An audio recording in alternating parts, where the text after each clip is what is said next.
Hi friends, இந்த video வந்து நம்ம என்ன பார்க்க போகிறோம் அப்படின்னு கேட்டிங்கன்னா, இப்போ வந்து நம்மளோட சுந்தர் சி விலகின நம்மளோட தலைவர் 173 திரைப்படத்தை வந்து இந்த ஒரு இயக்குனர் தான் இயக்க போகிறாங்க அப்படின்றது இப்போ வந்து நியூஸ் கிடச்சிருக்குங்க. ஸோ இந்த ஒரு விஷயம் வந்து இப்போ வந்து தமிழ் சினிமா ஃபேன்ஸ் வந்து ரொம்ப ரொம்ப ட்ரெண்டிங்காக போயிட்டுருக்கு. ஸோ அதை பற்றி அந்த வீடியோ டீட்டெயிலாக பேச போகிறோம்.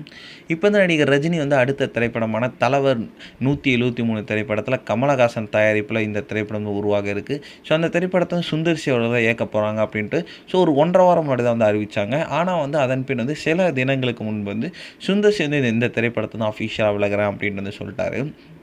ஸோ சூப்பர் ஸ்டார் ரஜினி வந்து கதையில் வந்து நிறைய மாற்றங்கள் சொன்னதுனால வந்து ஸோ இந்த ஒரு கதைக்கு வந்து நான் ஏற்ற மாதிரி இருக்க மாட்டேன் அப்படின்ட்டு அவரே புரிஞ்சுக்கிட்டு இந்த ஒரு திரைப்படத்தை வந்து விலகி இருக்காராம். ஸோ இப்போ வந்து நம்மளோட ரஜினியோட அடுத்த திரைப்படமான தலைவர் 173 திரைப்படத்தை யார் இயக்குவா அப்படின்ட்டு வந்து எந்த ஒரு இயக்குனர் இயக்க போகிறாங்க அப்படின்ட்டு இப்போ வந்து ஒரு புதிய தகவல் வெளியாக இருக்குது. அதே மாதிரி நம்மளோட தலைவரோட பெரிய ரசிகரான தனுஷ் தான் வந்து இப்போ வந்து இயக்க போகிறாங்க அப்படின்றது இப்போ நியூஸ் கிடச்சிருக்குங்க. ஸோ ஆல்ரெடி வந்து நம்மளோட தனுஷ் மற்றும் ஐஸ்வர்யா விவாகரத்துக்கு பிறகு வந்து மீண்டும் வந்து இந்த ஒரு தகவல் வந்து வர்றது ரொம்ப பெரிய விஷயம்.